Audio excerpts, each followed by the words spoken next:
Game Okay. tayo. Pao, bakit run away ang title? Di ko lang kung pwede ko ba ikwento. Anyway, si Beauty kasi ay isang runaway bride. Hindi ko na ikukwento kung bakit siya runaway bride at dahilan kung bakit. Pero yun yung isa sa mga reason kung bakit kami magkakakilala ni Beauty.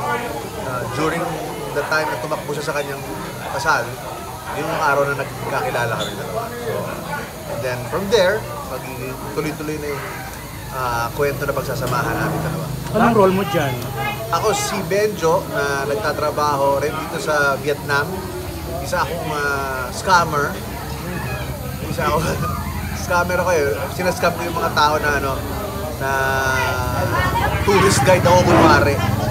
Tapos naniningil ako ng malaki para i-tour sila kunwari pero hindi ko naman itutuloy. So dun, kumbaga actually, if I'm not mistaken, si Beauty, kaya ako sa tinulungan kasi ang plano ko is kamin siya. And then of course, eventually, after everything na mangyayari sa amin, left and right, magiging close kami.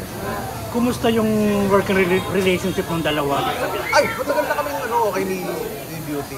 I worked with her sa Isla, so you go before with her, mga guesting sa Bubble Gang. So ever since naman, maganda yung working relationship namin with Beauty. She's very professional, very fun to be with, and then hindi naman nagbago. Yung lahat ba sa movie sa Vietnam nangyari? Yes, buong pelikula sa Vietnam nangyari. Wala kaming dadayain sa Manila.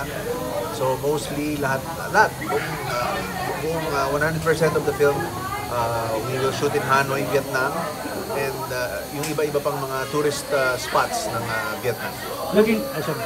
Naging markado na yung pagpelikula mo sa ibang bansa ginagawa. Anong feeling mo dyan na?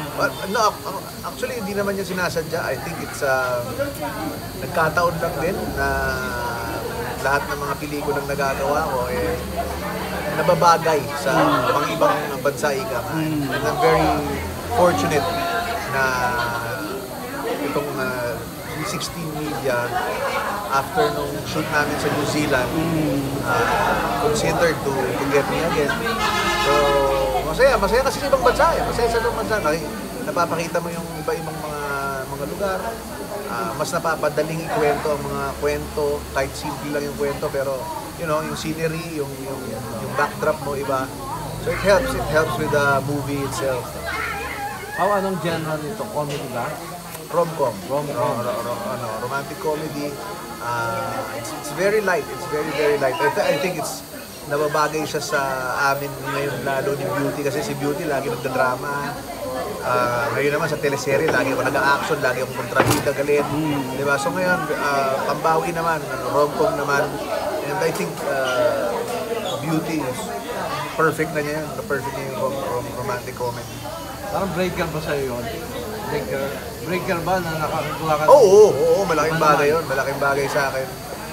Of course, I have Bubble Gang, pero iba naman ang gag show sa mga ganitong narrative ng mga kwento diba? It's very fun. It's very fun to do. Again, nakaka-travel kami ng iba-ibang bansa. Yung latest kasi na movie na ginawa ko, it's in Cebu. Yung Con Mom. Yun naman. Cebu naman. Ibang lugar naman siya. Philippines naman. Ako, hanggat maaari gusto ko kasi mapakita hindi lang yung ganda ng ibang bansa. Hopefully, we will be able to show Philippines also. No? If only mas madali tayo makapag-shoot doon, mas mag-cooperate sa atin yung yung mga dapat kausapin pagdating sa mga shooting.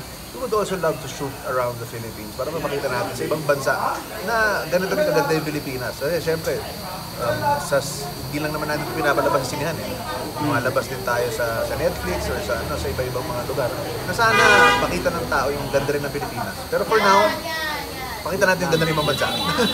Anong challenge or saan ka nahihirapan sa paggawa ng pelikula sa ibang bansa? Lalo sa Vietnam? Wala. Ako nag-enjoy ako sa... I'm sure meron sa iba. I think ang hirap sa mga ganito are sa production. Di ba? Mahirap sa kanila kumuha ng permit, mahirap sa kanila i-mount. Pero for the actors, wala.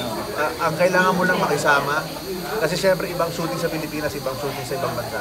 Mas mabilisan dito sa ibang bansa, mas konti ang tao. So, ang pinaka maitutulong mo na sa producers mo, sa team mo, is talagang maging cowboy ka rin katulad nila para magtuloy-tuloy. Pero other than that, basta prepared yung team, walang mas mahirap na challenge. Pare-pareho lang yung So ang kalaban yung oras lang dito. Yes, of course, oras. Kasi siyempre, Limited hindi lang naman ang oras. limited yung oras mo. Siyempre, wala ka naman sa Pilipinas. Diba? Yes, Meron kang flight na habulin pa uwi. Diba? So, hindi pwedeng hindi matapos. So, kailangan talaga, everyone knows their jobs, everyone nakikisama, everyone, diba? Kung pagod ang isa, pagod din ang lahat. So, yun lang ang kailangan mo gawin. Aside from the oras, it's all parang paid vacation. Diba? Kasi nag-shooting ka sa pelikula ng ibang bansa, siyempre pupuntahan niyo yung mga magagandang lugar, diba? So, ang swerte naman namin. Isa yun sa pinakamalaking swerte namin mga artista. Napupuntahan namin yung mga magagandang lugar. Bayad kami, libre. And then, so the best thing you can do is talagang sumuporta ka sa production. Which is, thankfully, nakikita naman yun ng grupo, kaya naman kinuha siguro nila ako. Kumusta katrabaho ang 316 pa na? si Ma'am Len. Ay, busog. Busog ka lagi. Ano yan, very, very, very easy to work with. At saka iba mag-alaga si Nanay Len. Nasasabi ko na... Pamilya talaga, no? Yes, pamilya. Bago pa lang kami umalis, nagtanong na ako ano mga gusto kong pagkain, kung saan ko gusto pumunta.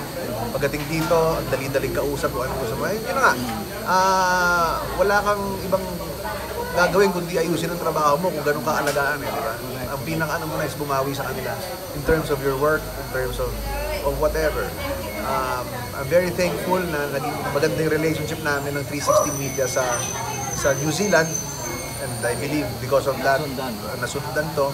And walang nabago. It's one big family. It's one big family. Anong reaction mo? Laging sinasabi ko, Ma'am Len, pinupuri ka niya, ang bait-bait mo raw. At ang galing-galing mo daw. Ay, ano naman, I'm just doing my job pagdating sa trabaho. And again, I'm very fortunate na tinrado nila akong pamilya. And yun din naman ang tingin ko sa kanila, especially kapag alam mo, I'm sure maraming pag nag-meeting ang GMA Sparkle at saka siya, marami ang mga hinihingi ang GMA.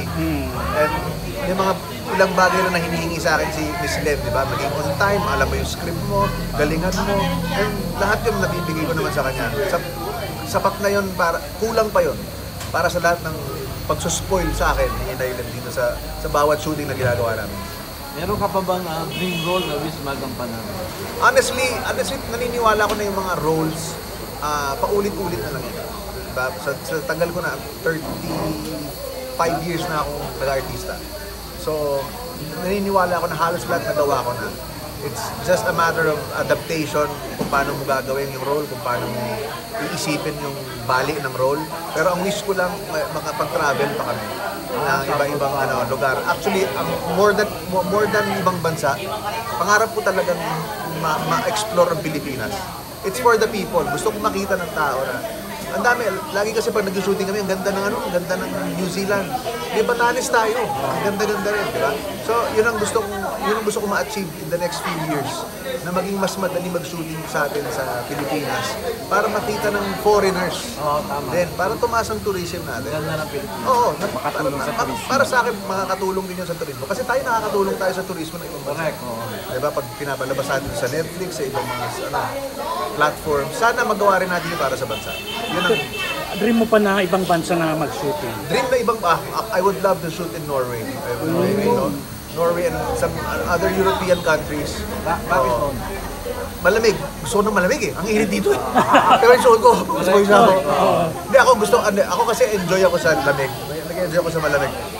Pero if there's one country na gusto kong pag-shootingan na parang gumawa ng gloomy na medyo horror, na medyo drama, na medyo thriller, feeling ko Norway is parang napaka-gloomy na area na parang ang sarap paggawa ng pelikula or kwento. Last ko na reaction na naging unique at naging aliw yung beauty contest, #beauty contest. Actually, isang malaking bagay yun.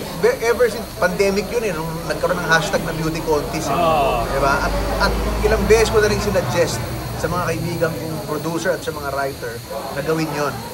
Kaya lang si si Beauty has been very busy with teleserye and other movies. Ngayon na kami nagkaroon ng pagkakataon na maggawa to together. So we're very excited about it na finally natuloy na namin yung #beauty contest namin. Kumusta ka trabaho si Beauty? Lovely, lovely.